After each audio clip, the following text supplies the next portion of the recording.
Howdy. Now, normally this would be the thing where I say I'm gonna draw something or I'm gonna just be doing something tonight.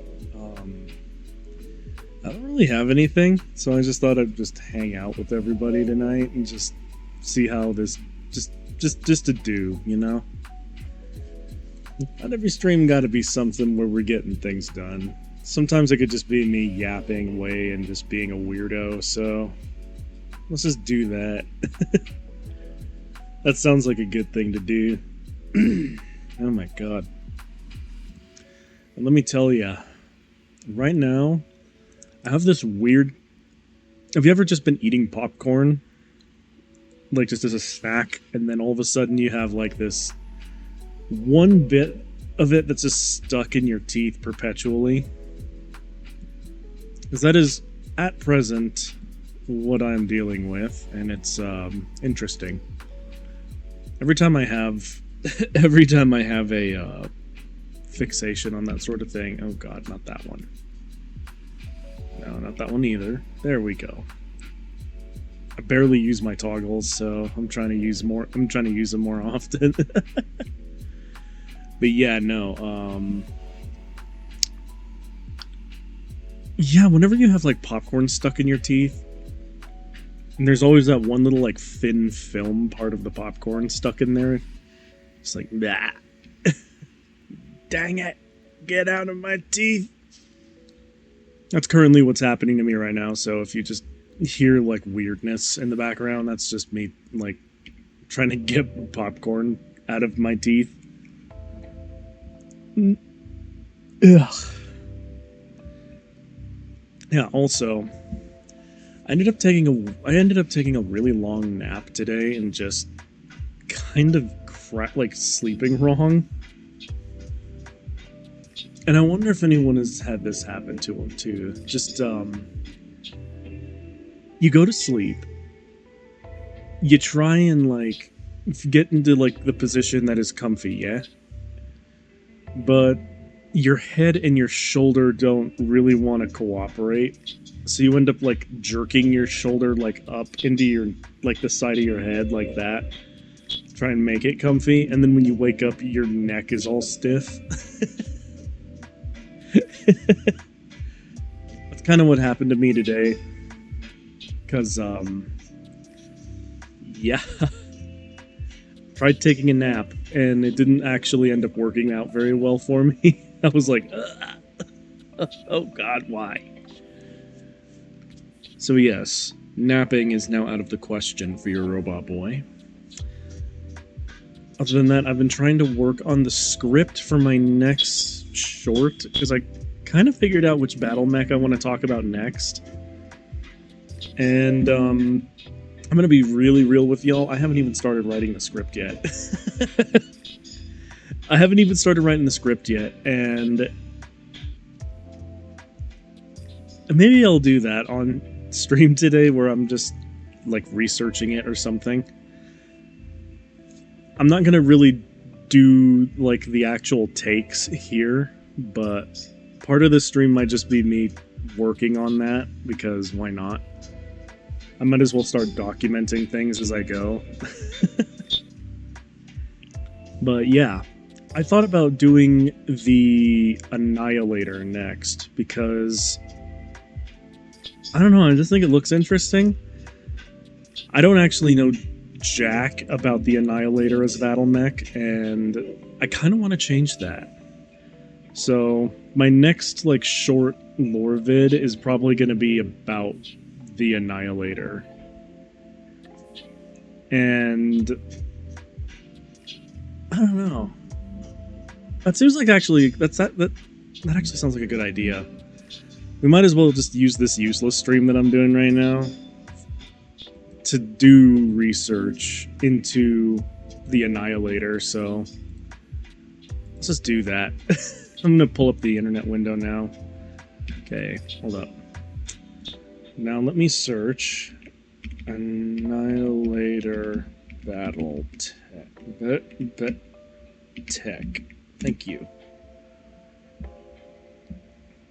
Okay.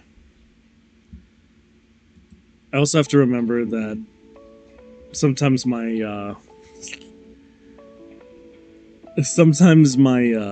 internet search function triggers the help function. I don't want it to, but you know. Alright. I will now read out on Sarna some stuff about the Annihilator, and then we can start working on the script for it. Because, you know, why not? One thing that I always thought was interesting looking about the Annihilator is that it has this weird, like, kaiju head. Like, even in MechWarrior Online, when I would see Annihilators walking around, it always had this, like, gait like it's Godzilla walking around.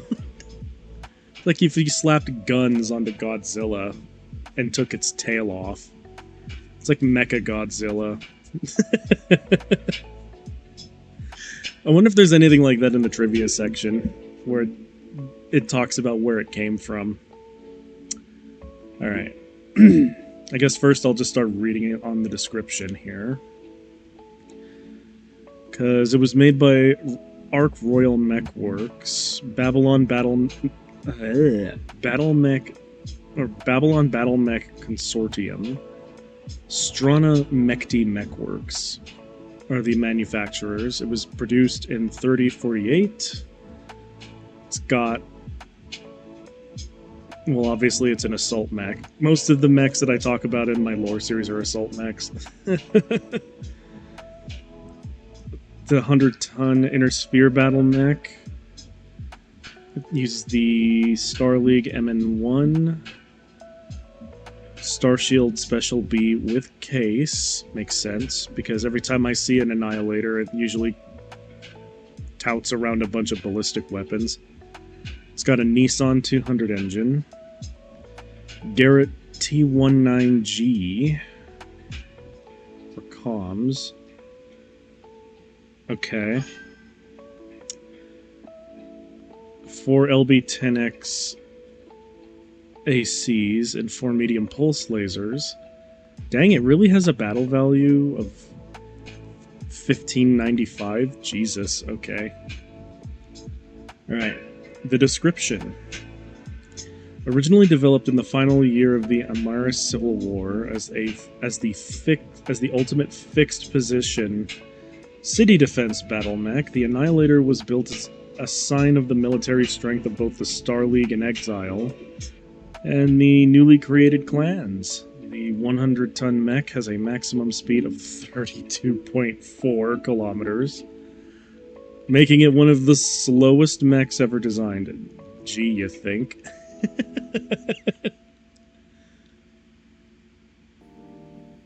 Together with the urban mech, it is by no means intended to use speed to outmaneuver an enemy, instead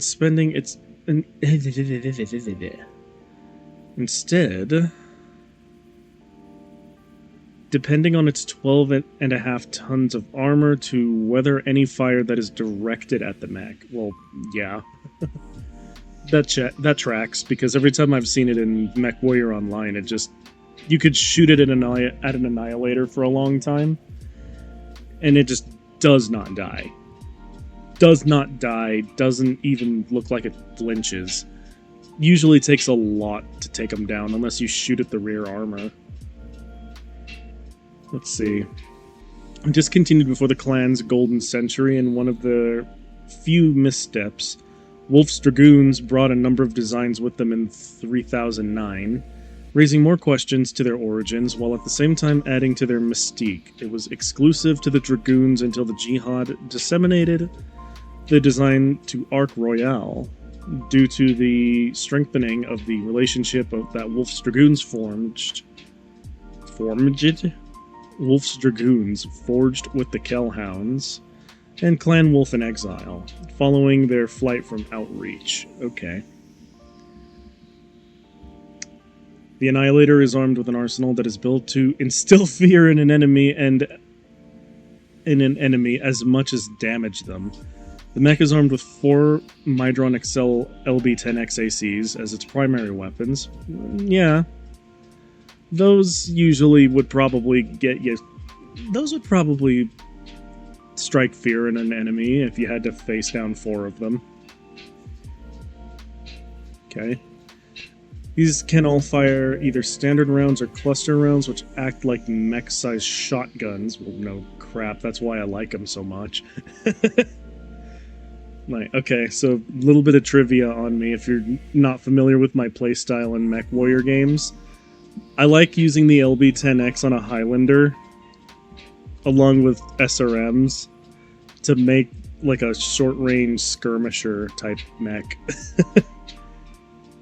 Because I like punching things in the face. Let's see. Okay, these can all... yeah, I already read that.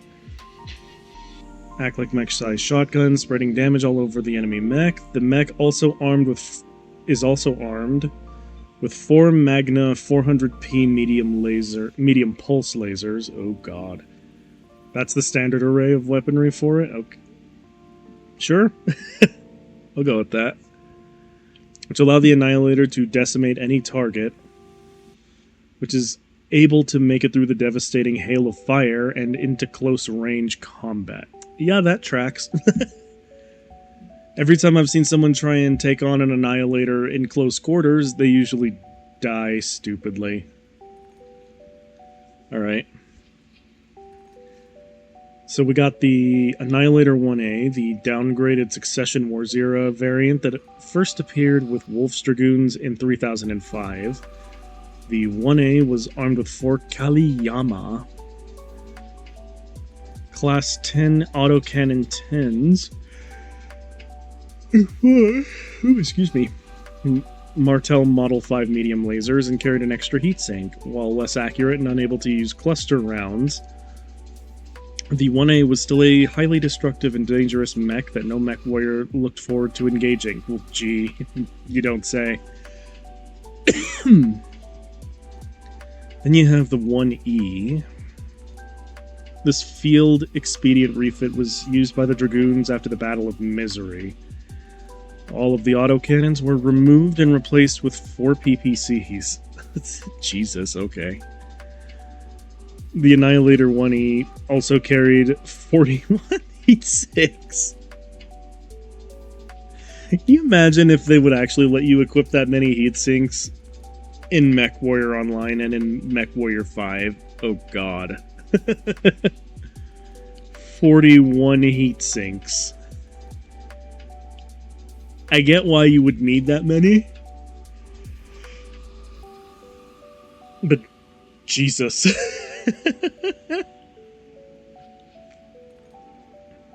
Enough to fire the main weapons continually. And it apparently has a battle value of 1625. And yeah, that makes sense. If you're fighting with 4 PPCs, that there requires a lot of heat sinkage.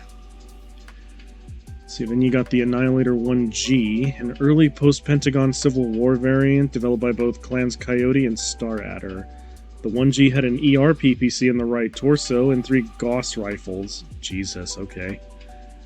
1 in each arm and 1 in the left torso to provide hard-hitting firepower. Each Gauss rifle had 2 tons of ammunition.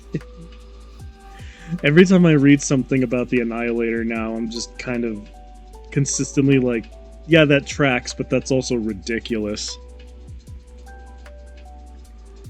10 double heat sinks were more than adequate to keep the machine cool. You don't say. The Annihilator 1X, the original Star League in Exile model created in earliest 2779? Wait a minute. So, when it says that its production year was 3048, what the Huh?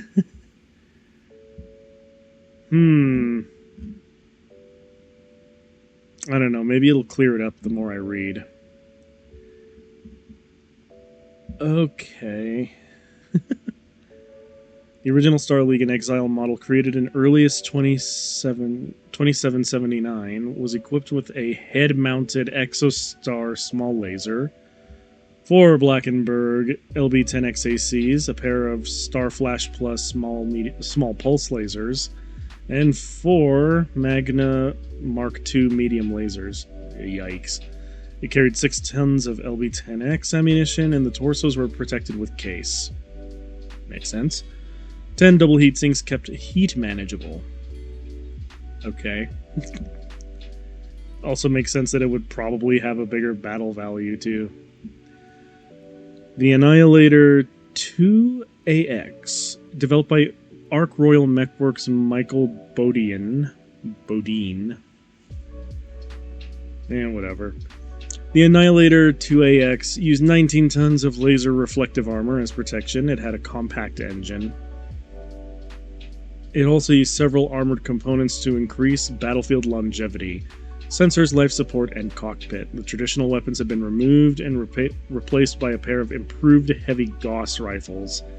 Case was installed in each torso to protect against Gauss rifle explosion. Makes sense. The ammunition for the Gauss rifles was located in the Annihilator's arms. Okay. That's kind of an interesting place to store it, but sure. And then we have the 3A. This upgrade made use of double heat sinks and used the tonnage saved to max out the armor on the Annihilator. Offensively, 4 ER medium lasers and 8 light autocannon 2s were incredibly accurate thanks to the inclusion of a targeting computer. Okay. Sure. Ample autocannon ammunition, 5 tons. Yeah. that also tracks. Allowed flexibility when choosing special munitions, making this mech very effective against vehicles. You don't say. To fit all this equipment, a compact engine and a compact gyro are mounted in the center torso. The mech is protected by light ferrofibrous armor and a case. Uh-huh. The 4A is more closely in line with the traditional Annihilator. The 4A carried 2 LB-10XACs from the 2A, but removed 2 to make room for a pair of heavy PPCs. 2 light autocannon 2s from the 3A provide defense against conventional troops. A compact gyro freed up enough room for 15 double heat sinks. That kept heat from being completely out of control. That tracks. 5W. A configuration devised by Wolf's Dragoons in cooperation with Ark Royal Mechworks. The Annihilator 5W carries 4 Gauss rifles and 4 medium pulse lasers. The 5W also uses advanced components such as the Case 2, a compact gyro, and an endosteel internal structure. 10 double heatsinks can provide adequate heat management. Makes sense that that thing is also higher in battle value. Annihilator C. Oh, they straight up abandoned the ANH designation for these next 2. Okay. The first of 2 variants seeking to take advantage of newly developed clan tech. The Annihilator C was rebuilt using only clan technology during the Golden Century, and later replicated by the Wolf's Dragoons in the post-clan invasion era. An endosteel frame and 3 tons less armor than the Annihilator 1X allowed the Annihilator C to mount a larger engine to increase its maximum speed to 54 kilometers per hour. Bad grammar. The mech was armed with 4 ultra autocannon.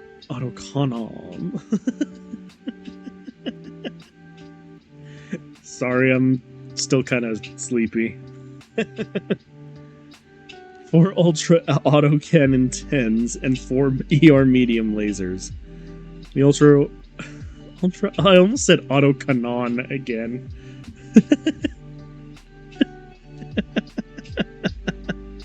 God dang it. Alright. The ultra autocannon 10s allowed the mech to fire at twice the rate of a normal autocannon. You don't say. Allowing it to put as much fire out as if it was carrying 8 regular autocannons. And then the Annihilator C2. Apparently based on the Annihilator 1G, this variant only uses clan tech. The mech's top speed was 32.4 kilometers per hour. Very speedy. And the armor protection was reduced, with 4 Gauss rifles backed up by an ER PPC in the center torso and a head-mounted ER small laser. Provided withering firepower for defensive engagements. 10 tons of ammunition kept the Gauss rifles fed through the longest engagements to make room for all these weapons. The C2 used an endosteel internal structure. Integrated case protected the arms and torsos from Gauss rifle explosions. Makes sense. Custom variants. Annihilator Brian Gosszilla. You know, I was just making a joke that I thought it looked like Godzilla. But here we are just really calling it out, yeah?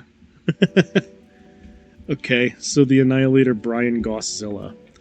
Apparently based on the Annihilator C2, this customized variant carried a 5th Gauss rifle, oh god. In addition to the standard Gauss rifle layout. With only 8 tons of ammunition altogether. It was the customized personal mech of early 29th century Clan Ghost Bear Star Colonel Brian Kabrinsky. Apparently a huge modification given the note parenthesis as of 3074 that the mech was lost to history. Known as Gosszilla in its time. It is obviously a nod to the somewhat famous non-canonical Gosszilla designed by Brian Nistel, but it should be noted that it is indeed a slightly different design. It has 14 tons of armor instead of the 11.5, double heat sinks instead of the regular, less ammunition, 8 instead of 9 tons, and no secondary weapons. Yeah, that kind of makes sense that its battle value is that high. If you're gonna be walking around with a lot more frickin' Gauss rifles, my god. Okay. Schwerer Gustav is an individual Frankenmech built partly from an Annihilator chassis. It could arguably be regarded as a heavily customized Annihilator. What? Hold on, I need to read about this. This seems interesting. Look at that thing. Named after the heavy artillery platform from Terra's Second World War. The one-of-a-kind Schwerer Gustav is a Frankenmech hodgepodge of proven prototype inner sphere and clan tech.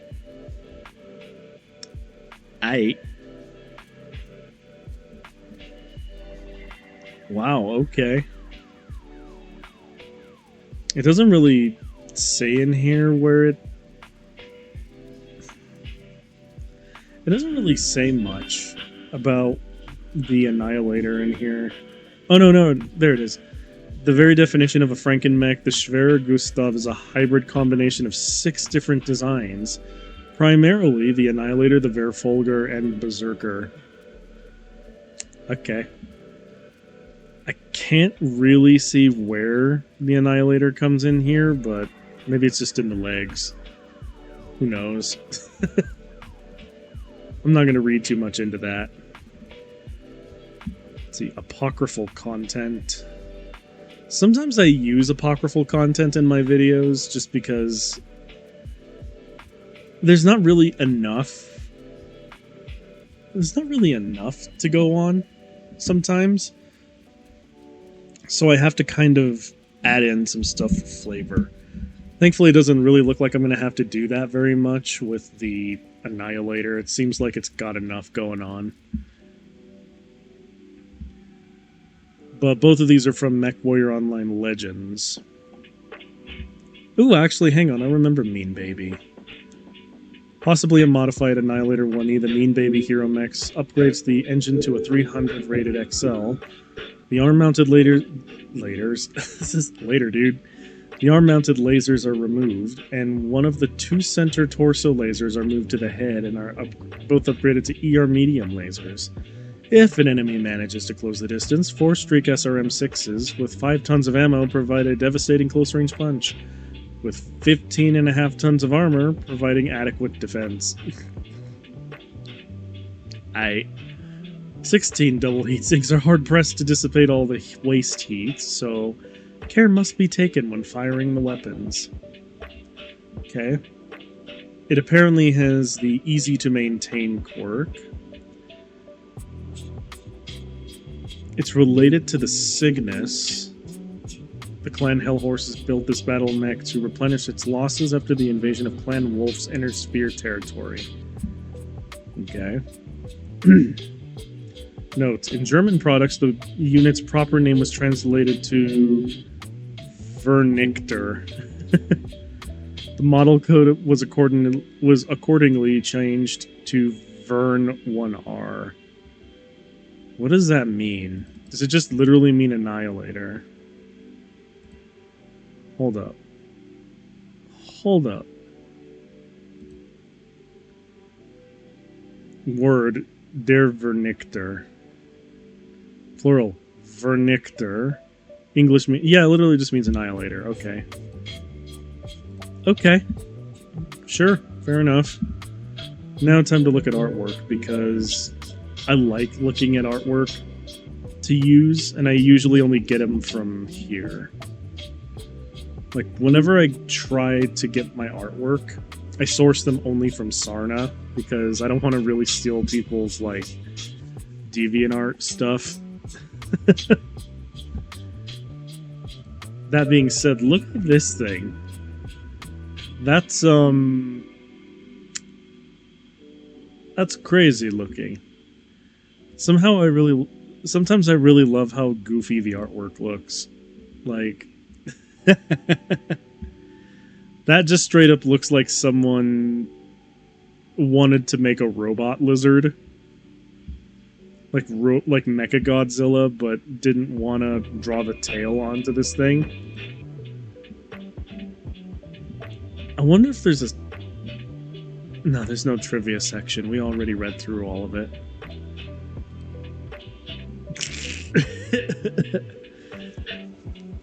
I love this one. It looks like it's doing a moonwalk. I'm very tempted to do a joke like that, where it's like doing a moonwalk, but we'll see. Okay, that one's not bad. Let's see, might use that one. Okay, that one just straight up looks cool. That one looks like he's trying to shoot out, like, helicopters or VTOLs or something from the sky. And then we have this artwork, which looks pretty sick. No, actually, that looks really sick. Oh my god. That actually straight up looks kind of intimidating, and I'm all here for it. Just load all the guns onto one platform. I like this. I like this art. Crusade Annihilator.jpg is funny looking. I do believe I like it. It looks like he's it looks like he's just taking his time and doing the thing. And then, of course, the MechWarrior Online version looks absolutely beautiful. It really does look like Mechagodzilla without a tail. Yeah. I'm kind of surprised if they did base this off of Mechagodzilla. Why they didn't keep, like, a vestige of a tail on it and then just call it, like, a rear stabilizer or something. Maybe legal reasons, I don't know. Annihilator miniature for Wolf's Dragoon's Assault Star. Jesus, that looks goofy. That looks really goofy. What the heck? Son. Son. You are Kermit the Frog of battle mechs. I love it though. It looks kind of doofy. I love designs that are a little bit weird, a little bit strange, and a little bit doofy. Okay, so now I kind of understand what more about this machine. And we can probably start building a script based off of it. Yeah, we could probably start building a script based off of it now. So, let me do this real quick. I'll just do a second window capture.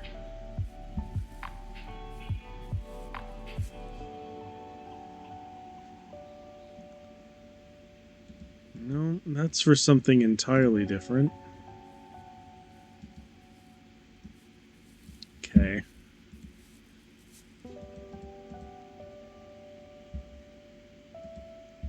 Wow, okay. That just completely broke everything, didn't it? Alright, let's see. I'm gonna move this a little bit. But the window that needs to be captured is my notepad window. There we go. Yes, because indeed I do all my script writing here in Notepad. It's not the most efficient way of doing things, but screw it. It is what it is. Alright. So, I'm going to start writing a script for this now. I'm also trying to think of, like, good jokes. The only jokes that really come to mind when I look at this thing are just to make a bunch of Godzilla jokes. Because, like, every time I learned about a weird quirk about the mech, I always had, like, some kind of weird joke that I wanted to make in the middle of it, but nothing really sticks out here for the Annihilator. Other than to keep making Godzilla comparisons. Or Mecha Godzilla comparisons. Oh, boy. Okay. Well...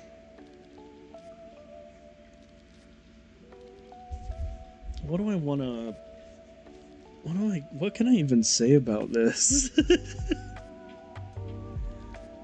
I mean, I could do the lazy thing and just summarize the wiki article, but I don't really want to.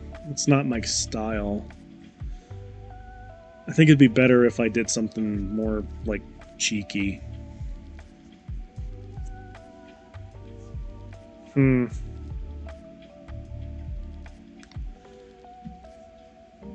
Yeah, nothing really sticks out to me that I want to really make jokes about. And I know I need to, like, start actually posting stuff on my other channel so I can grow it, but I'm kind of bad at scripted content, to be perfectly honest with you now. I'm used to just booting up and yapping for a long time, but... okay. I might as well just start out with my opening statement, which is usually what I do when I want to talk about a battle mech on this series of videos that I like doing. So I would say something like, this is the Annihilator. And then usually I would say something cheeky afterwards, like, I don't know.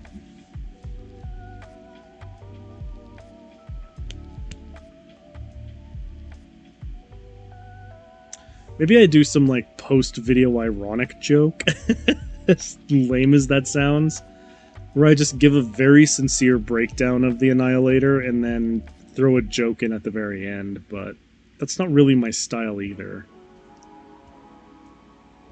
I think it would be funny to do, like...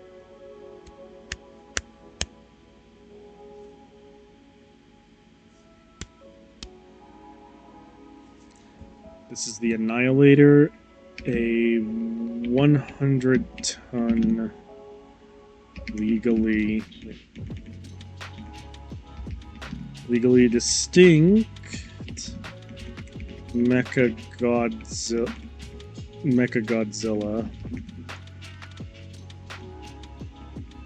that is in no way an actual Godzilla. Please do not come after me with lawyers. And then I'll do like a picture of those two dudes from Austin Powers pointing up at the kaiju balloon. You guys remember what I'm talking about? Those two dudes? The Run It's Godzilla guys? Hold on. Yeah, this scene.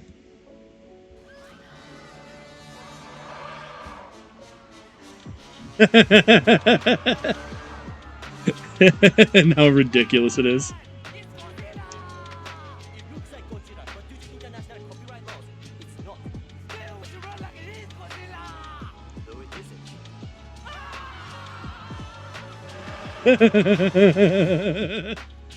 Yeah, that scene.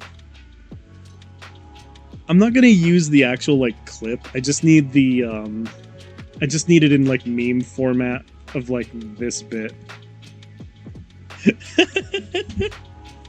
But due to international copyright laws, it's not. Still, we should run like it is, Godzilla.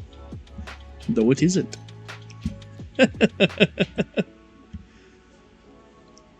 Okay, that's a funny joke. Okay, so it is kind of funny for me to say this is the Annihilator, a 100-ton legally distinct Mecha Godzilla that is in no way an actual Godzilla. Please do not come after me with lawyers. Actually, let me rephrase it so that I actually reference that line from Austin Powers.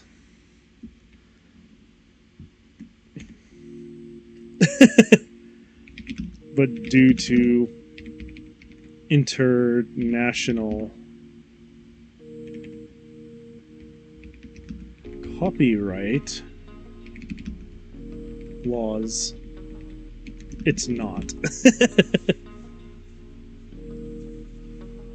And then I'll show. Okay, yeah, that's a joke that I can do. So I'm gonna put a note in here for me. Use gold member. Let's see. Use gold member Godzilla as meme. Inexplicably, I like making notes in my scripts because it makes it easier for me to remember things. So there's that. Okay. There we go. And let's see.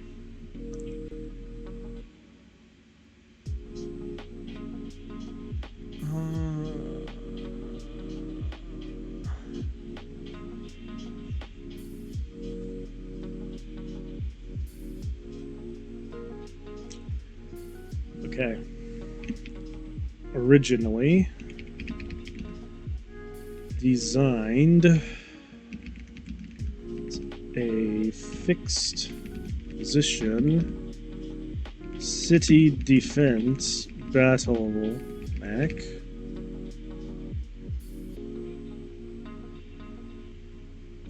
and symbol of strength. Symbol of military strength.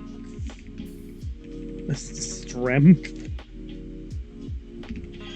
My goodness, I can't type right now. Let's see. Fixed position, city defense battle mech, and symbol of military strength. Of the Star League. Star League in Exile. The newly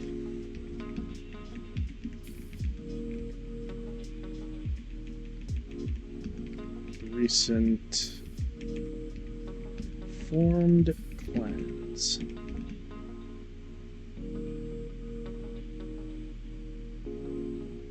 Okay. I kind of like that little tidbit about the urban mech too. And I could probably do a fun little urban mech side by side with the Annihilator kind of thing, or maybe even like a joke.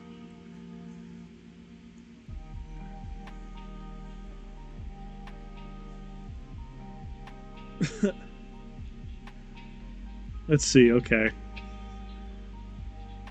it has a maximum. Let's see, it has a maximum speed of 32.4 kilometers per hour, making it one of the slowest mechs ever designed, together with the urban mech. I like that little factoid, so I'm going to put it in there. So then I would say, and right next to the urban mech, one of the slowest mechs on the market.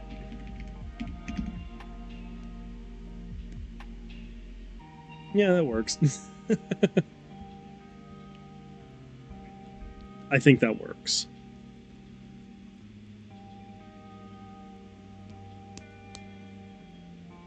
Yes, okay. So far I have, this is the Annihilator, a 100-ton legally distinct Mechagodzilla, but due to international copyright laws, it's not. Show Goldmember meme, originally designed as a fixed position city defense battle mech and a symbol of military strength of the Star League in exile, and the recently formed clans. And right next to the urban mech is one of the slowest mechs on the market. Yeah, that sounds right. That sounds good. Next, I should do... because I like to mostly keep my scripts short, so at or under 1,000 word, or at or under 1,000 character limit. And that's just strictly for like me and my reading speed and like trying to get things in like a condensed fashion. So yeah, okay. And right next to the urban mech is one of the slowest mechs on the market. So then I also like that it states that it was made to be an intimidation machine, so maybe I'll include that, because I kind of like the idea of bringing that up.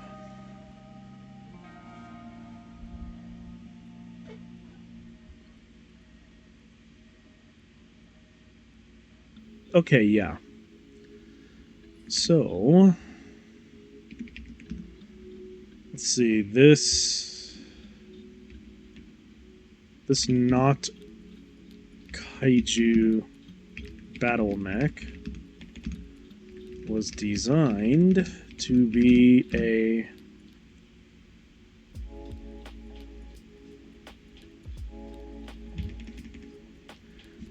to strike fear in the hearts of all that were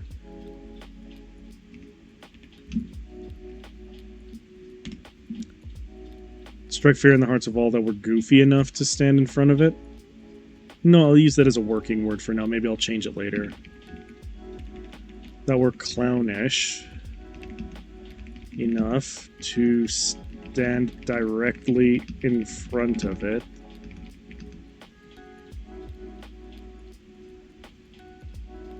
Okay. And was armed. Wad. And was armed with a set of armed with 4 LB-10X ACs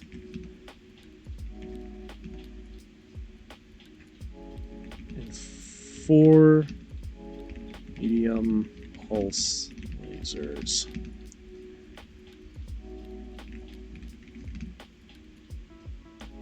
Because why have your Mechagodzilla? Because why have your Mechagodzilla breathe nuclear plasma when you cannot breathe nuclear plasma when you can have it be a walking boomstick? Okay.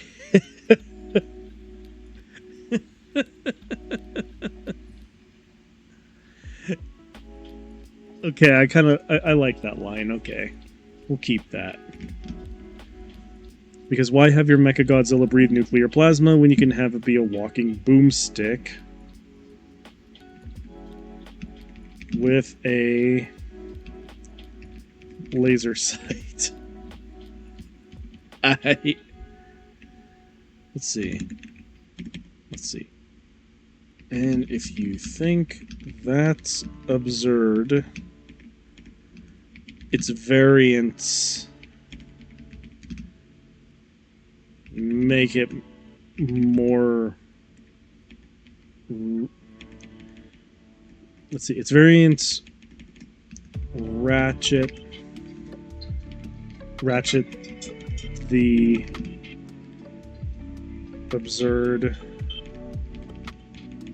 up by various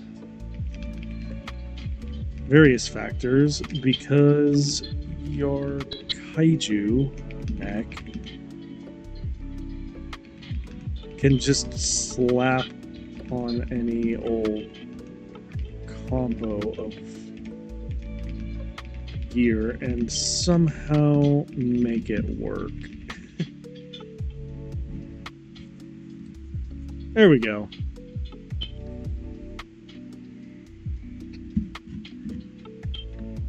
I'm probably going to end up going over the character limit, but that I like to set for myself, but whatever. I'm not going to get too hung up over this. Let's see.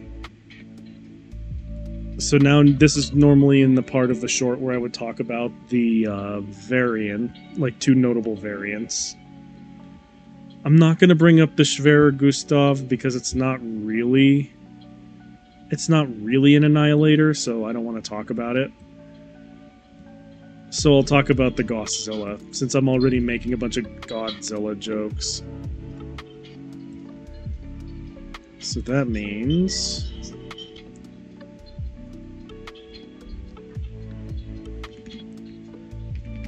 notable example of this is the Annihilator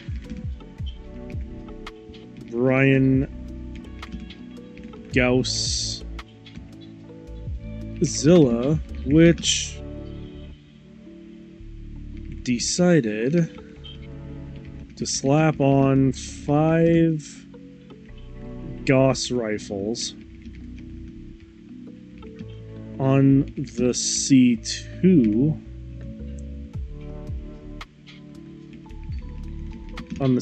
chassis because I have 4 absurd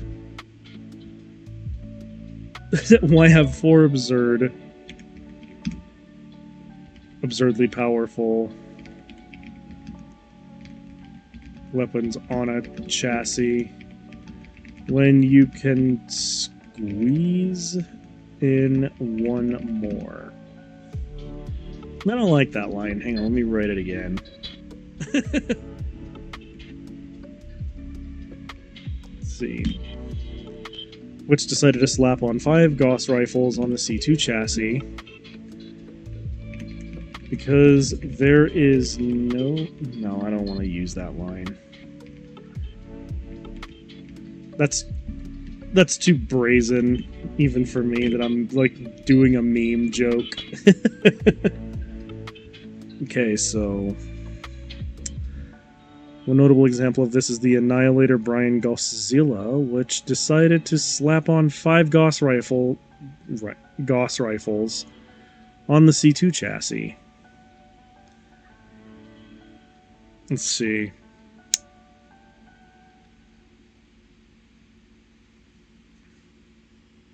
You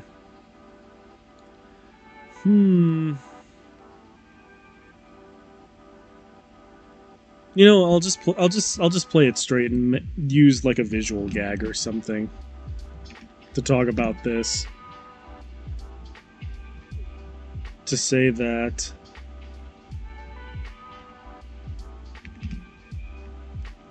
this was the personal custom machine of one Colonel Brian Kabrinsky.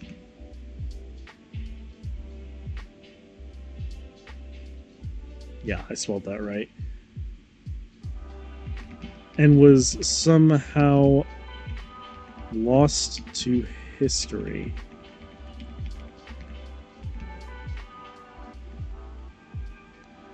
Which is... Okay, I know where I can write a joke now. I don't know what's more impressive. That you can fit 5 Gauss rifles on a chassis, or that you can lose 100 tons of copyright infringement.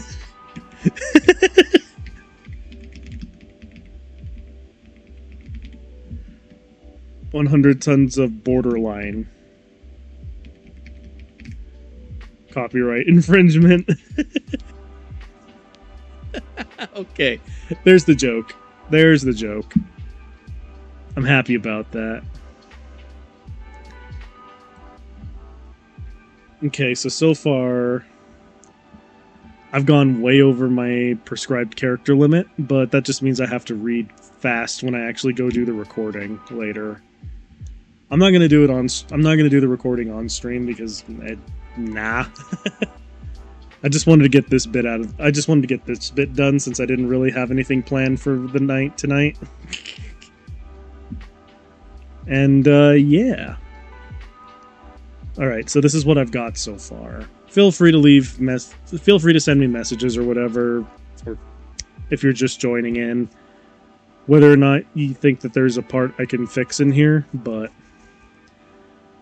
my script basically says this is the Annihilator, a 100-ton legally distinct Mecha Godzilla, but due to international copyright laws, it's not. Use gold member Godzilla seen as meme. Originally designed as a fixed-position city defense battle mech and a symbol of military strength of the Star League in Exile and the recently formed clans, and right next to the urban mech is one of the slowest mechs on the market.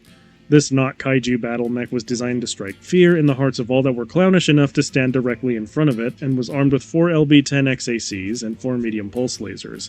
Because why have your Mechagodzilla breathe nuclear plasma when you can have it be a walking boomstick with a laser sight? And if you think that's absurd, its variants ratchet the absurd up by various factors because your kaiju mech can just slap on any old combo of gear and somehow make it work. One notable example of this is the Annihilator Brian Gosszilla, which decided to slap on 5 Gauss rifles on the C2 chassis. This is the personal custom machine of one Colonel Brian Kabrinsky, and was somehow lost to history. And I don't know what's more impressive, that you can fit 5 Gauss rifles on a chassis, or that you can lose 100 tons of borderline copyright infringement.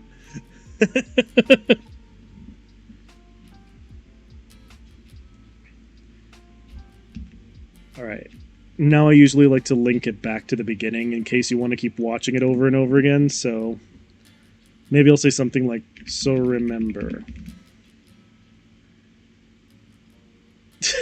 God dang it. So remember, if you need to point a lawyer... No, I'm not going to keep making the same copyright infringement joke. That sucks. What do I want to say as my, looping outro? This is kind of a tough one, actually. I'm not sure. What could I say?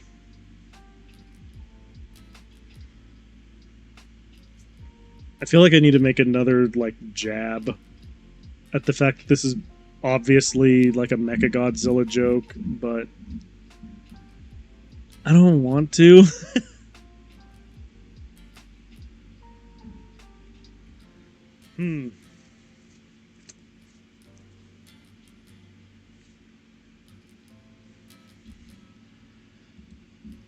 Okay, I think I have something that sounds kind of okay. So remember, if you hear the report of a kaiju-sized 4-shotgun salute, you might just be looking at...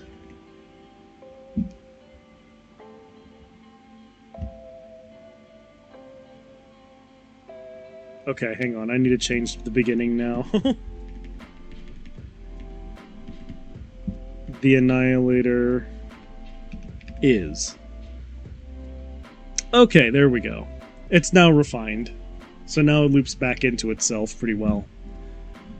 So remember, if you hear the report of a kaiju-sized 4-shotgun salute, you might just be looking at the Annihilator is... Yeah, okay. Yeah, it loops into itself good now. I'm pleased. I'm pleased with this script. We can call that one good now. And go back. Okay, yeah. I'm pleased with this script. I'm gonna save it now. I'll hunt for the images. I like that it wants to... I like that it wants to correct me on the word boomstick. Alright, let's see. I mean, I guess it's not a proper word, but still, screw it. So, I'm going to go ahead and save this as the Annihilator script. There we go. Now we can cease looking at it. I don't need to look at it anymore. And we can go back to just kind of hanging out. Speaking of just hanging out, I need... You know what? No, I'm not going to talk about that because everyone's talking about it and I don't really have anything to say. And what I was going to bring up was the whole Vishojo drama, but I don't like talking about drama and I'm not going to. I just thought it was weird. I just thought it was bad that I booted up my Twitter and then all of a sudden it's just everywhere. Like, Jesus. And I will say that I do feel bad for Iron Mouse, and I wish her all the best, but... Yeah, I guess that's all I'll say about that, because I don't really like talking about drama. So I won't. We're gonna stop right there. And... You know what just now occurred to me? One of the funniest styles of video that I like watching sometimes when I want to take a break from things is I like watching, like, corny ghost videos. I'm not gonna... I hesitate playing them right now, but... Especially since I could probably get hit with copyright later on down the line, but... I like looking at, like, corny ghost videos and then just watching the absurdity of it, and I fully blame Charlie for this, but you know what? I'll just show, like, without actually clicking on the video, I will actually show you, like, what's going on. So, like, Nuke's top 10, Nuke's top 5, yeah. Like, these videos are silly. They're so funny. And they're all so, like, absurd. You know what? You know what? I'll just watch some of these, and then if I get copyrighted, then so be it. I'll just cut a whole segment of video out. But, like, look at these. Like, these videos are just so ridiculous. Because they have stuff like... Scary ghost videos to make you cry like a little baby. Or 10 scary videos that are insane. Or top 5 scary ghost videos to make you go, These are so good. And they're so over the top. that it just actually makes me laugh. So let's watch one of these because the presentation's great too. And let me lower the volume on my music when I do. Because these videos are like stupid, but they're stupid in a fun way. A woman named Kelly from North Carolina says that her brother Rick has experienced paranormal activity in his home for the last couple of years. So my brother has poltergeists. Everywhere he's gone, we've now come to find out it's not attached to the house, it's attached to him. I have... No, attached to something I have. Or something he has. Okay, I should probably also clarify. I kind of believe in ghosts and stuff, but these ain't it. These are dumb. Like, I do have some, like, superstition and some, like, I do have some superstition and I do have some, like, belief. I've seen a couple of things that are too weird to explain, but these ain't it. These videos ain't it. Okay, let's keep going. Yes, that's fine. Whatever. It doesn't matter. You're lucky I'm in the car with him. He lives alone. You're lucky I'm in the car with him. Poltergeists. And the mediums that he had come in said it's because he has something in his possession that's haunted. But what about the smalls and larges? Why only the mediums? Okay, I'm sorry, I just needed to crack a lame joke. Even this lady, how I paused it, isn't impressed with my joke. But he has no idea what it is and he can't find it. Kelly's brother has even recorded some very strange activity on the security camera in his home.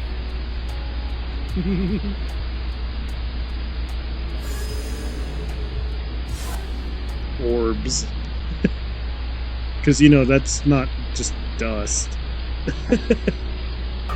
Knock. The door opens. Oh no. Look at it. A door opened. Oh no, there's an unexplained darkness. Now, at first we see just some so-called, quote, ghostly orbs, which, let's be honest, that's probably just dust. But then okay, a at door least he points it out. mysteriously just opens on its own. And then, creepiest of all, some strange dark mist or shadow just seems to float right across the living room. Okay, but here's the thing. Sometimes you can have a situation where a house is just at an awkward angle and a door is installed at an awkward angle, so it'll just kind of open on its own. Like, that's not really that spooky. Because I have a door like that in my current place, where it's just, like, installed at a strange angle, so it just looks like it opens on its own sometimes, but that's not a thing. The dark mist on the floor, too, like, really? It looks like something I could do in After Effects. But, did you hear it? There's something even weirder in this video that was pointed out by video commenters. But I'll let Kelly explain. The comment. I love it when he goes, "Did you hear it?" I'm like, no, dude, that's enough. These are my favorite moments in these videos. Hang on. I need to turn it up for you guys, and I need to turn off the music real quick. Because this is my favorite part of these videos, when he goes, "Did you hear it?" Comment section is insane and made this video so much more freaky. Right when the first orb comes, whether it's dust or not, it doesn't matter. There is a groan. My brother is sleeping. This is very late at night, so enjoy and listen for the groan. Now, I've reduced some of the background noise in the clip, and I've enhanced the audio just slightly to make it easier to hear. Otherwise, the audio is untouched. So, listen closely. Okay, we're listening for a groan. Kelly's brother has also experienced other weird things, Yeah, see, there's, like taking it's a picture of an nothing. That's my favorite part of this, of these videos, is that whenever they're like, "Did you hear it?" You're gonna hear a groan after you see the ghost orb. And then it's just nothing. You just hear...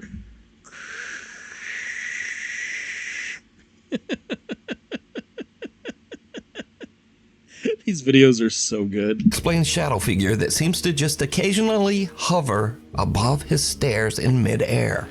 Bro, that just One day, literally Rick hears looks the like door slam someone's while shadow. he's in his bedroom. You so he have takes out someone his phone standing and there. starts Come filming. on. But he's really just hoping it might just be his little cat Felix making Aw, I like little cat video.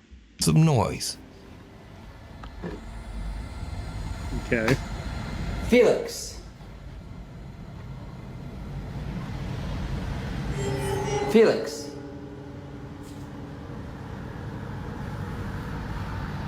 Okay.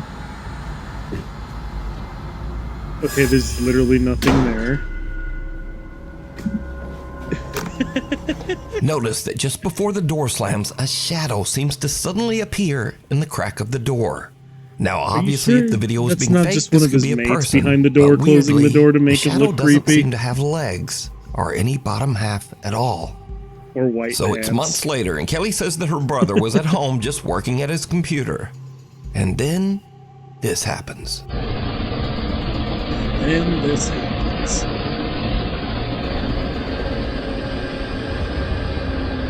Unexplained shadow.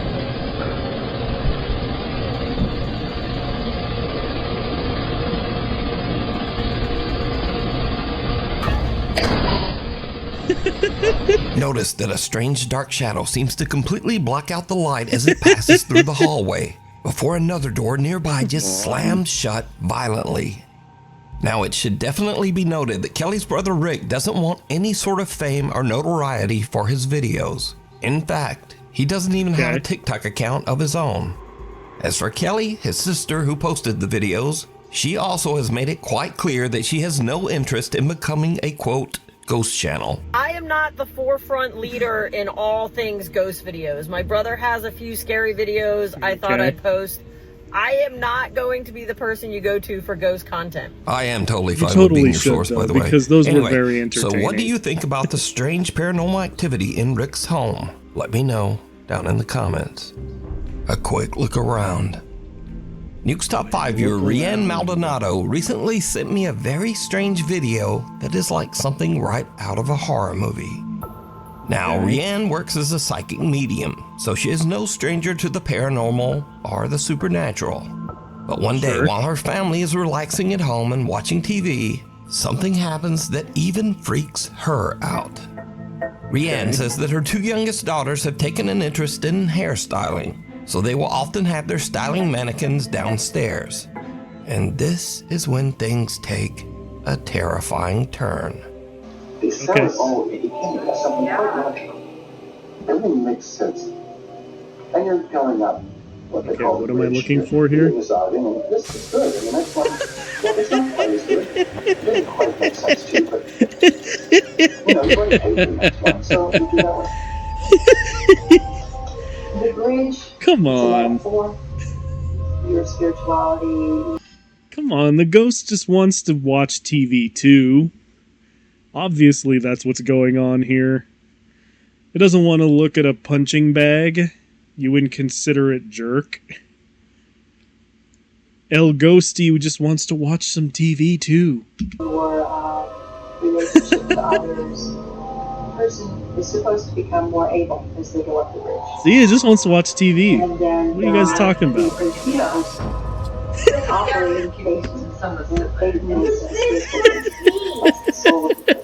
No one in the room even notices as the creepy head of the styling mannequin seems to just slowly turn to look at the family. But it doesn't stop there. Ooh, the ghost wants to watch television.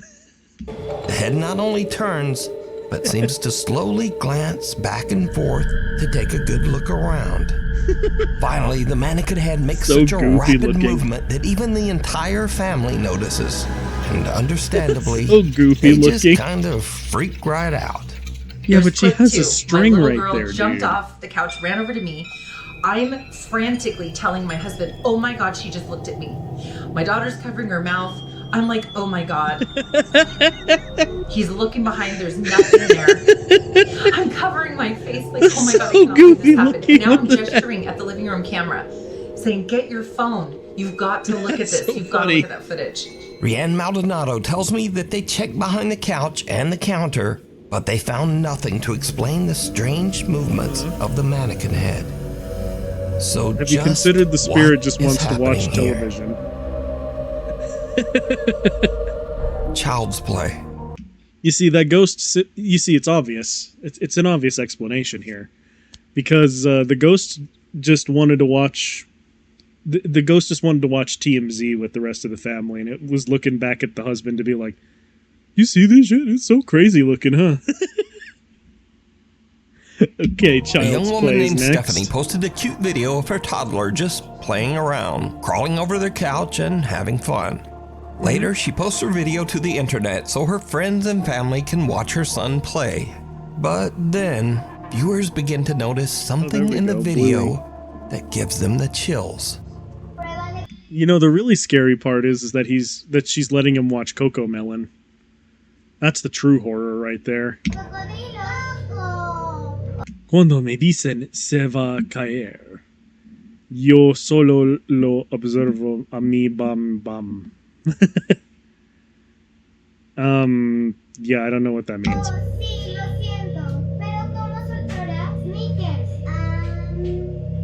Aw. This is legit very cute, though.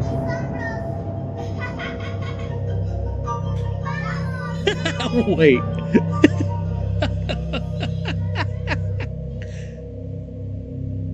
There's an elf scooper in the corner. Viewers spot some strange... I love it when he says that. It's so funny. Did you see that? God dang. His little figure peeking around the baby's playpen, right next to the floor. It's an elf scooper. Stephanie Look says at that she that. never noticed this little figure before she posted the video and viewers mentioned it. She says that no other children were anywhere around, and she has no idea who this little peeking figure is. It could be like But if one you of your notice, her friends in child the starts house. to head Come into the on, room. dude. Then he exits quickly. But later he walks right back in like nothing is there. So just who or what is this? The elf You scooper. decide. Next up, here's a creepy video filmed by a woman named Nicole of her young son Hendrix. Now, what is really odd here is that the little boy seems to actually react to something that we can't see.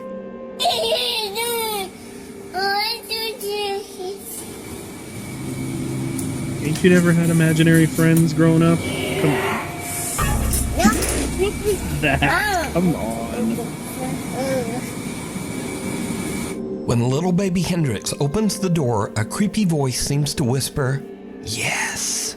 And the little boy just shuts the door in the spirit's face and nopes his way right back out of there. What? Now, shocked and slightly amused viewers of the clip decided to add their own subtitles, which actually sound pretty accurate.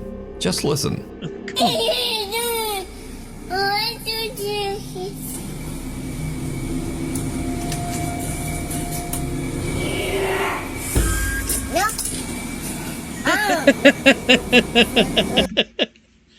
Yes. Nope.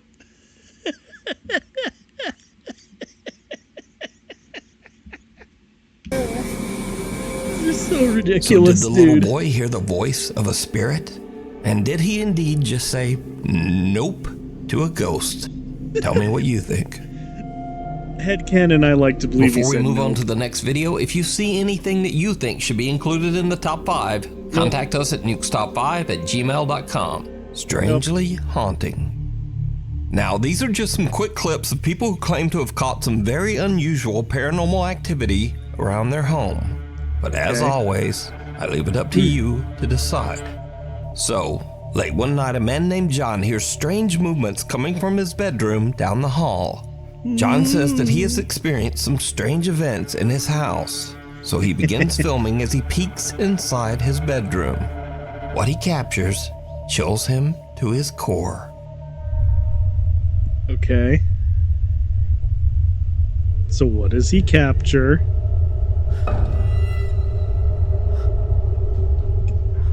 Okay.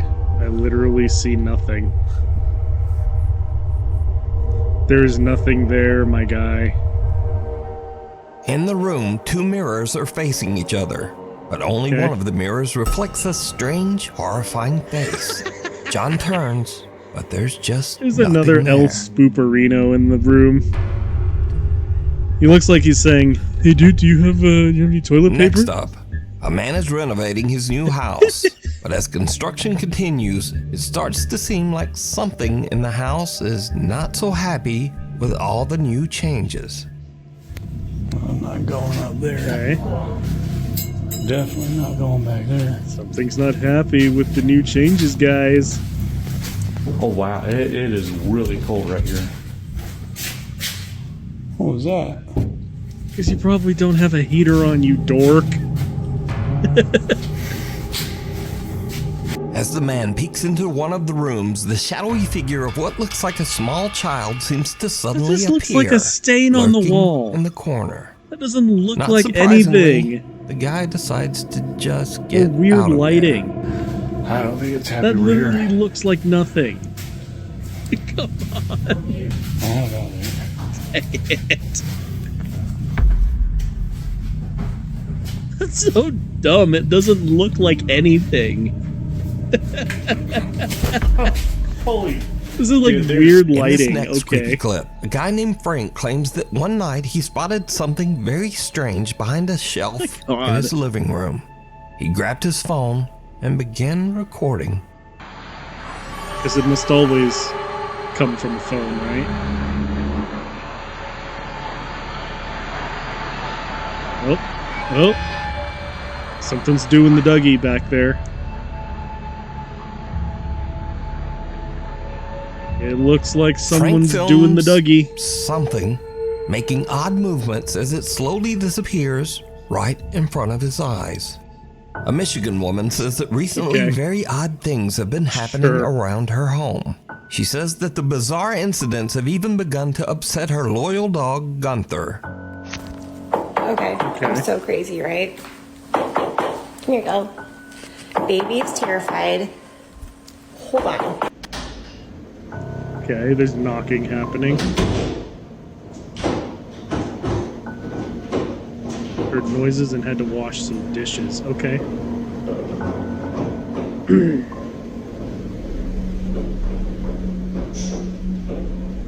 Okay. Door open, door closed. The shake.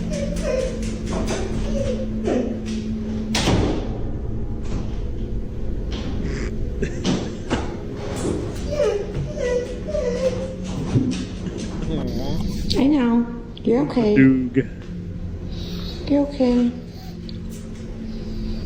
I know. Not the Doog.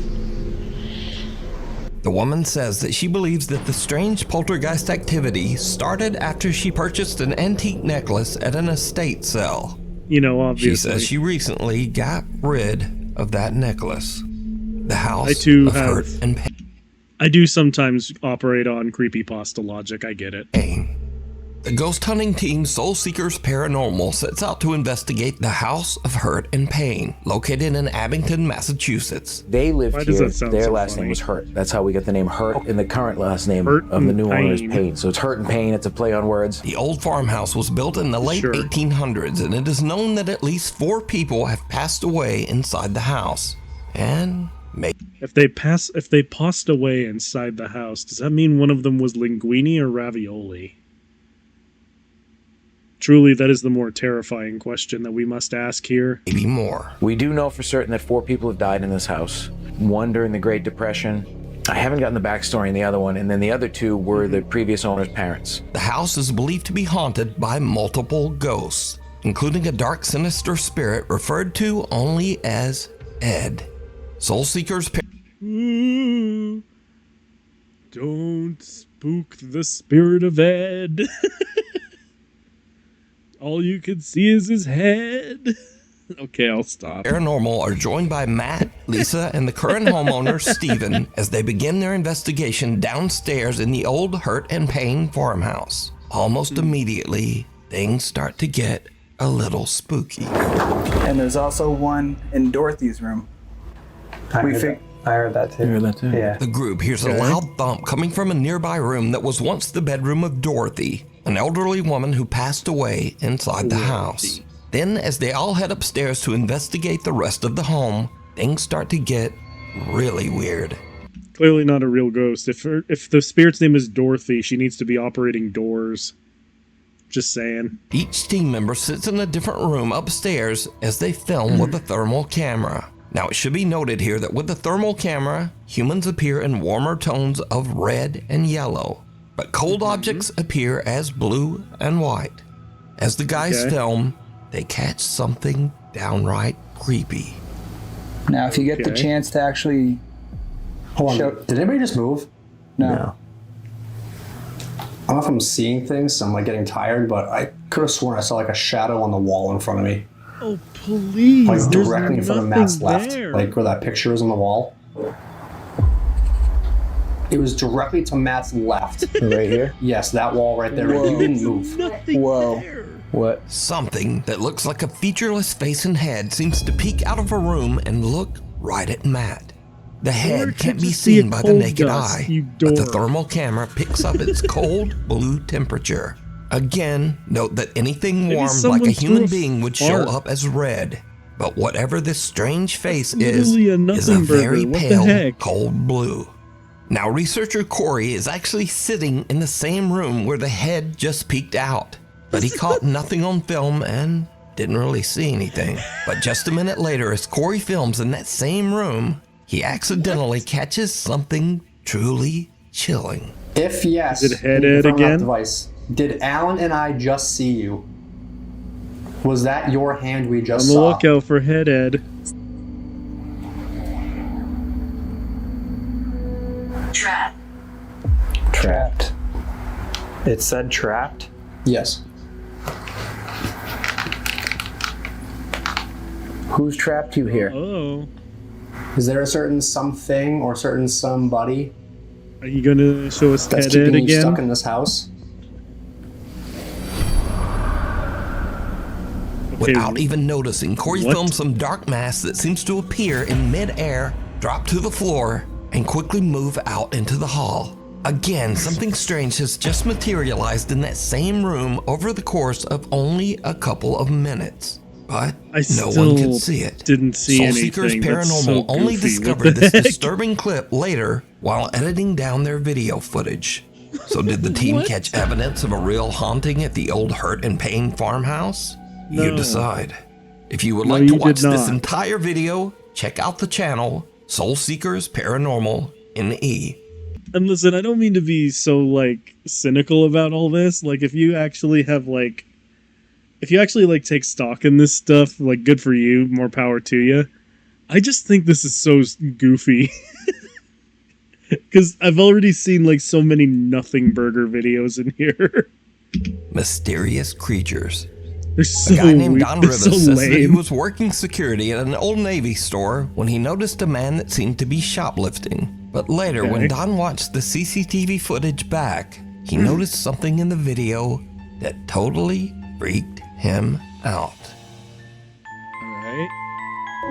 So there's a dude shoplifting. Right here. Look at, look. Look, watch. What is that? What is that? And it's just gone, bro. It's a video fragment, you doofus. It's there, and now it's not. What? It's there, and now it's not, bro. What is that? It's a video fragment. Bruh. That's nothing. What is that? What is that? That's literally So some nothing. sort of little I don't know what that thing is, but it seems It's to appear nothing. and then disappear right behind the man's leg. Viewers have speculated that the figure could be anything from a mischievous troll to even some sort of small demon. But what do you think? It's there, and now it's not. It's there. It's not like, and it's nothing. It's just a video fragment.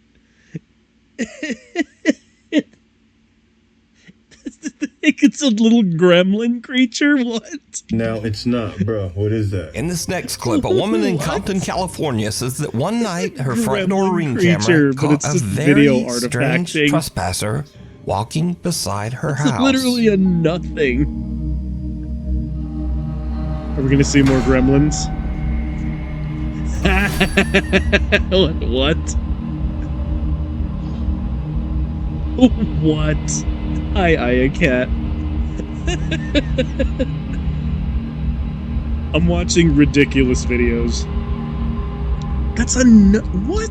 The woman says she has no idea who or what this could be, but the foot.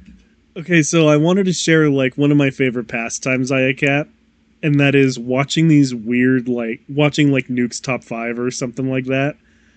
Because usually their like ghost videos are just big nothing burgers that are funny to watch. Or just weird things that I'm just like there's nothing. And like, don't get me wrong, I am kind of like a ghost believer to a degree. Because I have seen like 2 things that legitimately made no sense, but these videos are hilarious because they show nothing 9 out of 10 times. Like, and the ones that they do show that are like, ooh, look at this, like the one I'm watching right now, it's usually like, I can do After Effects too. Footage has been causing a stir in the alien subreddits. So, is this an alien gray out taking a random stroll around the neighborhood? What? Or is it all just an elaborate hoax? You decide. Alien gray. Footprints. No. David from Oakland, California runs his own contracting business. But when he is hired to remodel a room where a 3-year-old girl tragically passed away in a fire, things get truly bizarre. Because of all the remodeling, the floor is covered in white drywall dust. David arrives at work one day to see makes sense. This. Okay, so my last video wasn't too long, so I didn't press a 10-minute icon bit. Anyways, I'm just getting into work, right? Nobody in this unit. I'm the only one besides the owner with the key. And the owner lives all the way in New York. I'm in Oakland, California. So this unit had a fire a few years back. Okay. This was a little girl's room. This was her room. And come on, show us. I'm like lost for words right now. I'm sorry, but show us the ghost footprints. footprints. Chills, hair standing up on my arms. But the girl that happened to pass away in this unit was 3 years old. Look at what the fuck I see on the ground. Those are not. That's an adult-sized footprint. Going into the wall. This is where her bed was at, right here. What? I talked to the owner. I video called him and everything. No. And I've been here, and little kids laughing. I just thought it was coming from outside. But it's like a little. No. I felt something go like this to my ear. And yeah, I hear all the activity coming from that closet. And right here, but this really baffled me. Like I said, nobody else has the keys. There's no kids in here. I lock up everything. It's a 4-unit complex. Nobody's in here. Nobody been in here. There's an alarm system. So we got paranormal activity. Look at these little feet. Look at these little cute little feet. If you're in here, ghosts, I mean no harm. I'm Uncle Dave. You call me Uncle Dave. Just fixing up your room for you. Okay? But yeah, I believe in ghosts. So dude, if you have anything paranormal, share it on Ghost. But man, I work in every environment, even if it's haunted. You know? But yeah. You know? But yeah. Say something. You hear some ghosts or whatever, or capture ghost activity, share it, man. Okay. Peace out. God is love. See you later. Now, David's video is already weird enough, but when he posts this video to the internet, his viewers notice something even creepier that David didn't even hear. The even creepier. At 1 minute and 58 seconds into the video, please a show soft me the female even creepier. voice can be heard saying, "Hi." Yeah. No. No. Then again, about 15 seconds later, as David signs off his video, the soft female voice is back, and it can be heard saying, "Bye." God is love. See you later. See you later. Now, David says that no one else was there with him. And it should be noted that David has never posted any paranormal video to his page. He has a speaker in there, for God's sake. So did David encounter the ghost of the little girl who passed away in the fire in this room? I don't think he did. You decide. Cop out Brothers Jake and Noah Bruce are investigating the old abandoned Liberty High School in the small town of Ohio City, Ohio. The giant 4-story school was built in 1914 and is said to be haunted by multiple ghosts. Visitors claim to have seen several spirits, including the misty apparition of a young girl, a woman in white who roams the school hallways, and even the sinister, angry spirit of a man who took his own life right behind the school. So Jake and Noah find bits of paranormal evidence here and there, strange noises and weird voices on their spirit box. He straight up did like a YouTube thumbnail face, hang on. And even the sinister, angry spirit of a man who took his own life right behind the school. So Jake and Noah find bits of paranormal evidence here and there, strange noises and weird voices on their spirit box. No, dang it. He straight up did like a Poggers face, though, is what I was trying to get at. Dude. Oh no, that's a very explainable movement. You're looking at a dork in an abandoned school. That was running. Dude. You're in an abandoned building. Dude. It's gonna make weird noise, come on. So guys, we are going to... Has this been on? Might be a squatter too in there. What was that? Come on. What the actual... Poggers. Was that? Poggers. They don't find much evidence of paranormal activity. But later, as the two brothers split up and Jake goes to do an EVP session in the school's basement, something happens that is absolutely terrifying. But it's not what Jake expects. Not at see all. A homeless person in there?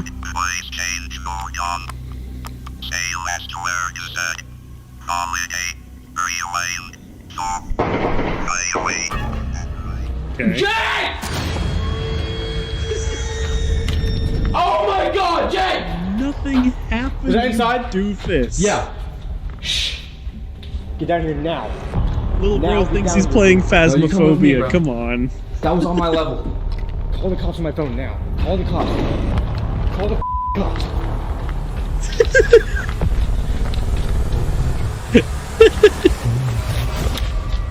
Call the fucking cops. Get on. As Jake is doing his investigation, real gunshots ring out from somewhere in or around the abandoned school. That was gunshots. That was gunshots. Just sit down. Wait, Turn the light off. were there gunshots? I couldn't hear. But later, as the two brothers split up and Jake goes to do an EVP session in the school's basement, something happens that is absolutely terrifying. But it's Okay, not well, if what there's Jake like gunshots expects. going off. Not at all.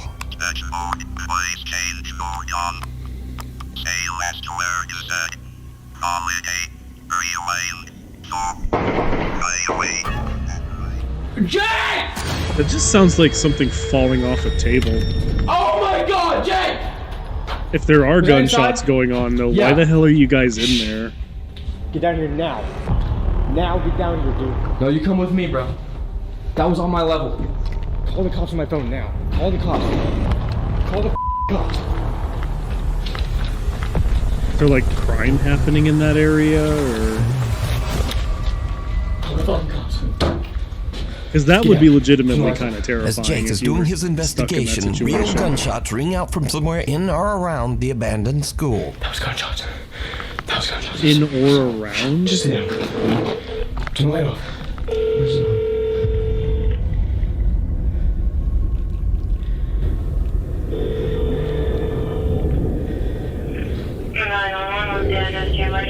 I'm at the old Liberty High School. There's shots fired. Please come here quick. Are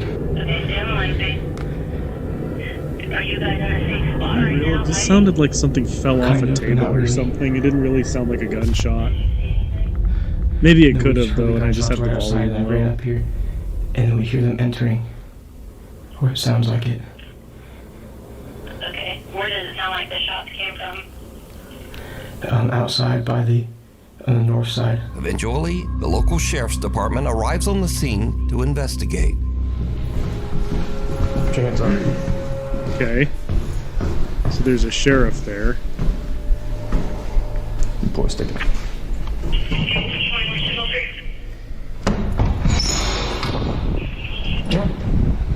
Thank you all. Yep. We go over here. You guys armed at all? No, we have nothing. Are you the callers? Yes, yeah, we are. So what happened? Well, we're back here. We're in here filming a ghost video of all things, and I was kind of standing down here in the cellar, and it sounded like it had to have been like in this parking lot, just like 7 shots.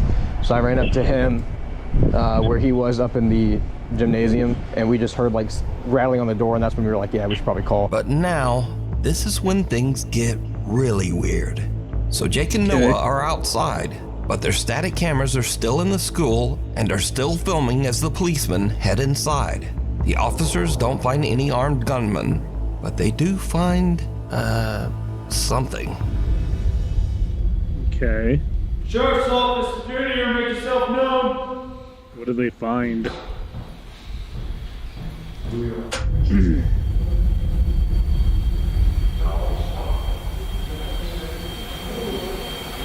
Okay.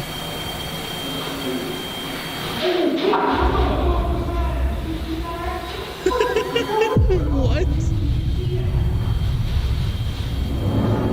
Nuh-uh. No.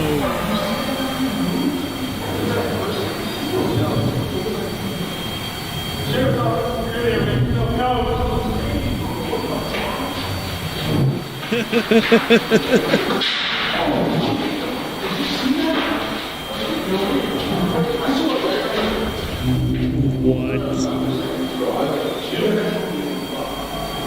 I heard something, and then I literally saw something.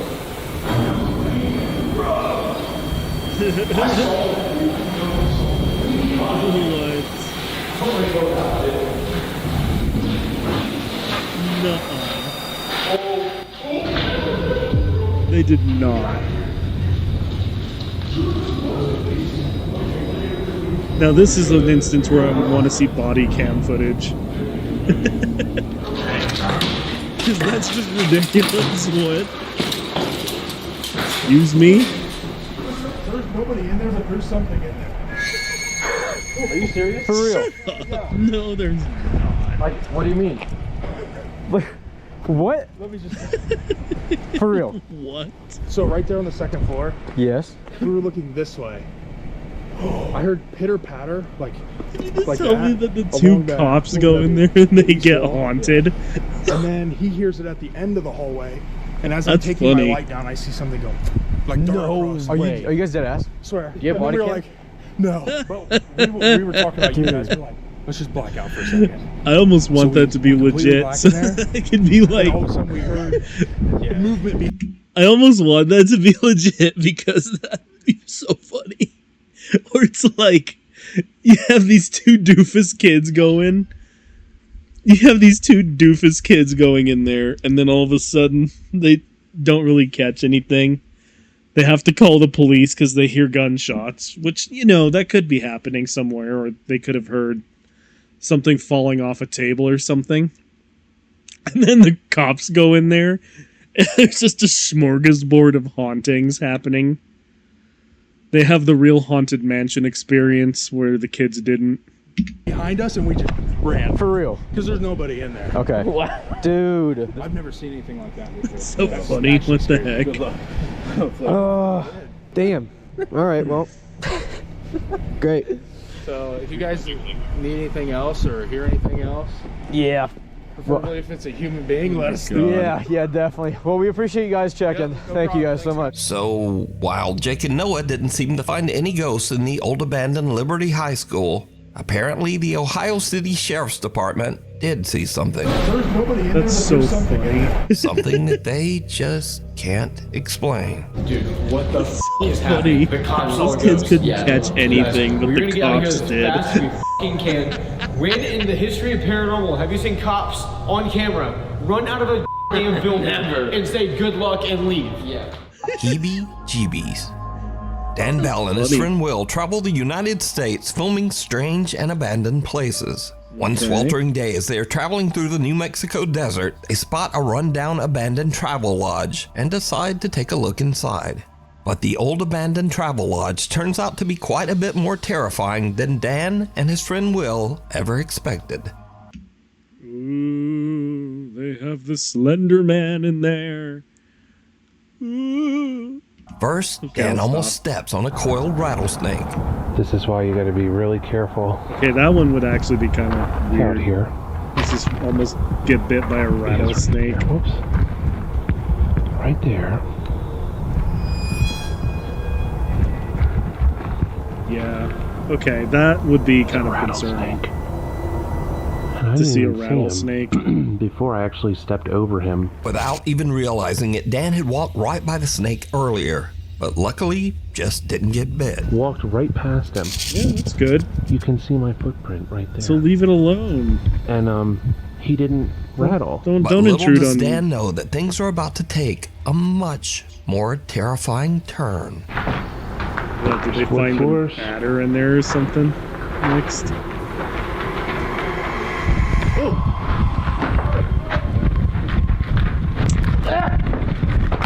Okay, shaky cam. This is going to be one of those things where we don't see anything. What? Dan feels a sting on the back of his head and turns around to find a huge angry swarm of African killer bees that have formed a hive inside the old travel lodge. The aggressive killer bees attack them en masse as Dan yells in pain. Fair enough. Dan and Will both run for the exit, with Dan frantically dropping his camera to the ground. Luckily, Dan and Will escape with some very severe and painful stings, but nothing too serious.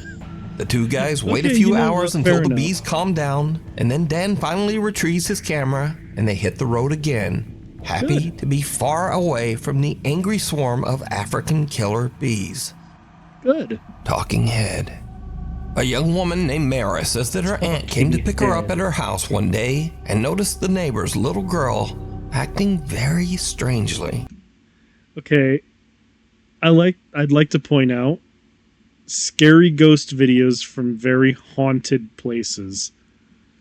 We have now had a bunch of nothing burger videos and then also bees in a rattlesnake house. I guess the real ghosts were the friends we made along the way, huh?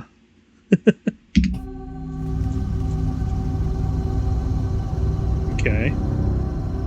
POV, my aunt came to get me and seen my neighbor's kid talking to nobody, so she started recording, and this what happened. Emoji face. Okay.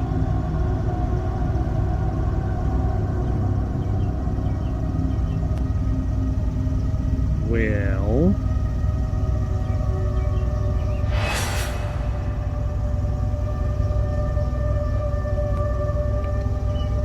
Okay. Where the f did she just go? What? The young girl seems to be talking to no one. Then she strangely paces away, turns and nods, and talks again to whoever. As the woman pans her camera over to try to see who the girl is talking to, she could have just went inside. Just disappears from sight. The door's open. Now, there is something in this video that some viewers believe make it even creepier. But did you see it? As the woman pans away from the girl right before she disappears, some pale, featureless little face seems to peek out from behind one of the pots for just a fraction that doesn't of a look second. like anything. Now, some believe that this is even more proof that something spooky was going on here. But then some believe that this could just be another kid that was hidden by the pot and who the little girl was talking to. But no one is quite sure why the kid doesn't seem to have a face. But is it real paranormal activity or just a kid acting a bit weird? Let me know what you think. That's Scurry literally videos. nothing. Now, if you watch my channel on a regular basis, you probably know that these are videos that are a little spooky or a little weird, but mostly just kind of goofy. Case in point, If you're going out to the woods in the middle of the night to take some artsy photographs, you should probably know what's in those woods. I'm gonna stay right here. Look at that. Yeah, probably you want to avoid the spider web. That's fair. Lower then. I think it's poison. Don't disturb El Arachnida. I'm going first. Oh, no, go first. I'm about to take a picture of it. You gotta get lower than that. Look at him move. Yes, maybe don't disturb El Catch something. Arachnida. He's just chilling.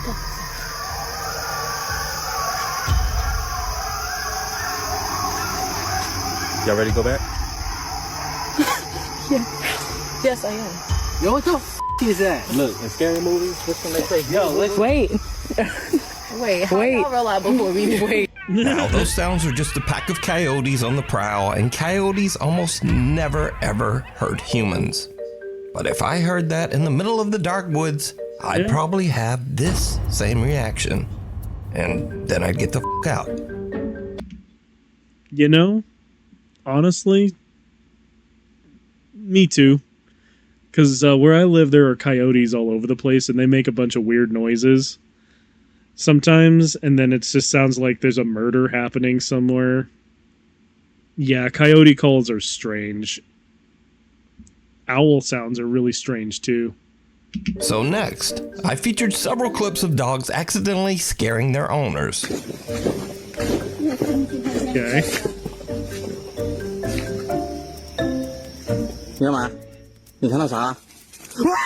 But this owner flips it, and the dogs were not prepared.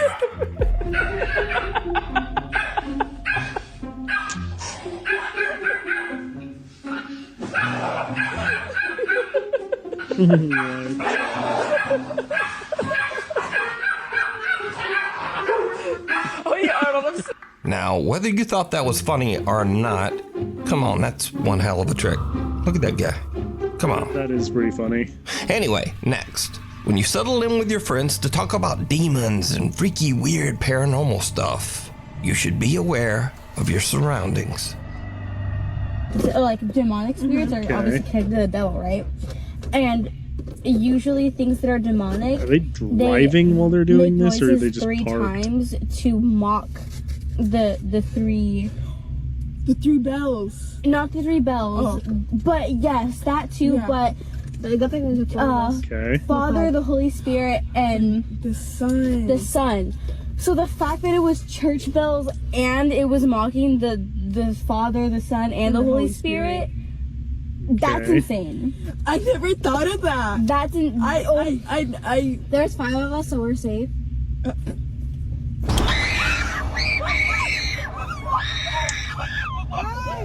They probably left. Oh my god, I'm actually gonna cry. Oh my god, that scared me so bad. Oh my god. Y'all are dumb. Now, Turns that off is on just its a own. typical car dome light turning off after a set time, exactly That's like it's funny. supposed to.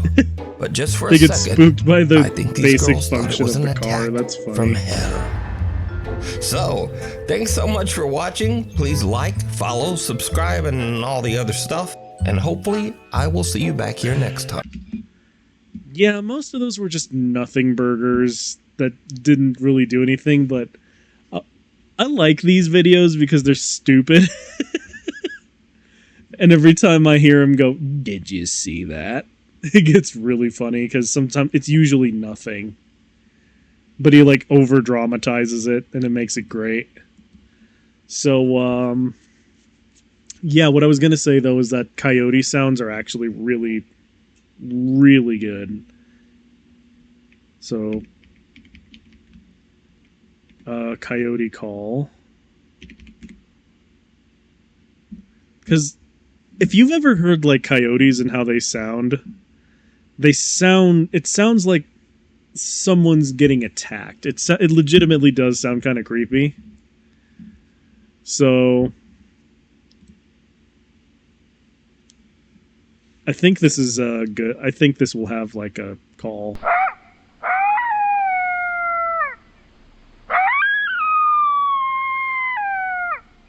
Yeah, if you heard that in the woods at night, that would probably freak you out.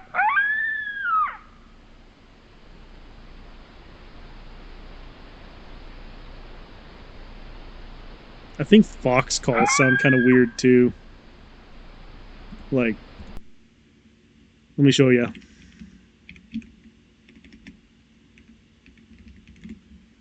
Like, foxes also sound kind of weird too.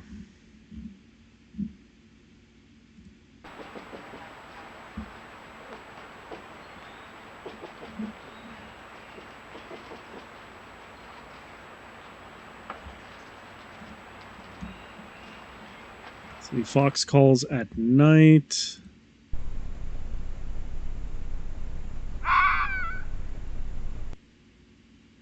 Yeah? Or to put it in Nuke's top 10's way of saying it, did you hear that?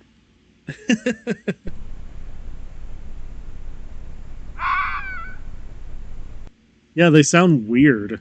Owls sound weird too, like barn owls. If you've ever heard those sound weird too. Like barn owl sounds are, they're weird. Hold on, let me find a good one. 20 strange sounds So you'll you're hear camping while out counting. in the forest at night, trying to get some sleep, deer, but you are kept hedgehog. awake by the strange sounds of... Specifically, I want to find the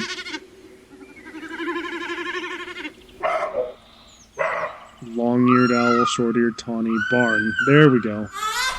has a horrific screech.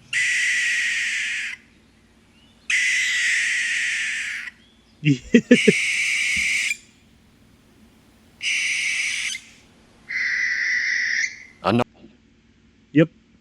Barn owls sound weird too. Like, I think the first time I heard a barn owl cry, I was like, dear God, what is that? That thing sounds like it's coming from hell. And then I realized it came from an owl, and I'm like, oh, well. I guess that solves that mystery. But, yeah. This was kind of a nothing burger stream, and you know what? I think that's kind of okay too, where I just hang out with everybody and chill for a bit. Tomorrow we're going to play some Mech Warrior 5. Wednesday we're going to do some Armored Core. So look forward to that. I didn't really have anything lined up for tonight, so I just decided this was going to kind of be a as I feel like it stream. So, yeah. I think I'm gonna call it here, though, so I can go to bed. But I felt like just doing a little bit of work, sharing like one thing that I like to do in my downtime, which is watch campy, stupid ghost videos. And yeah, I think that'll do it for us for tonight. Thank you all so much for watching. I don't know if I'm going to post the VOD. Yeah, I'll post the VOD, why not? And then if I get hit with copyright, I'll just edit it later. But thank you all so much for watching. Check out my other things if you like it, and I'll catch you in the next one. Peace out, everybody. Don't get scared by barn owls. They'll get you.